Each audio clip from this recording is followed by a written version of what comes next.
With Urzikstan, we have these phases of map development where it's almost like the progress just kind of jumps out at you. Yeah. And it's like, look how far we've come. Did you have any moments like that? I think the biggest turning point for me, we hit that balance of density versus openness that we could support these different game styles. You can learn the map, you can use zip lines, you can use ascenders, you can find new ways to attack. You can use a train that's now drivable. We finally had those pieces together, and we had the Modern Warfare 3 faster movement, we had the slide cancel, we had all those pieces. You want Urzikstan to stand up on its own. And so the second that I had that sort of epiphany, it was just like, yes, we are there.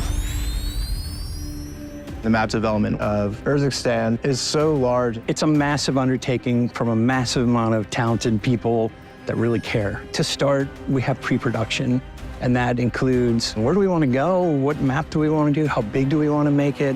What did people really like? You know, we're looking online, we're looking at consumer sentiment, and it kind of just expands from there into our design team. And they're starting to do blockout. In the blockout portion, how much of it is just core multiplayer learnings?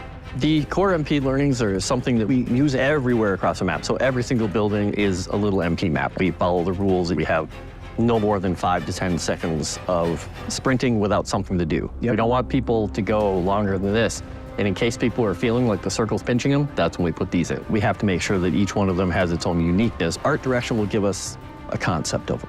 And we'll take it a step back to level design in gameplay, and then we'll start adding the flavor on it that they want to add. While they're doing that, it's not in a bubble because we also have our art teams creating really amazing concept art. What are some of the things that you need to know before you start creating all those images and putting them together? Definitely there is a narrative of a story side for Warzone. And then once I got the story, I started gathering reference based on what kind of narrative it is. So for example, over time, we need to make it more historical place, right? So maybe underneath the foundation can be stone bricks. Based on general guidance, you can see the brick material underneath. Right. And then they build the top of the building. I had a lot of communication with art direction to make sure that we could see how can we continue this type of art language. How can we push this for the player, right? Yeah. Is this area something that the player can get into? You know, like all the different ways that players can enter and traverse between these buildings. What I love about Urzikstan is that we've had this incredibly creative group of people that are passionate about what they do.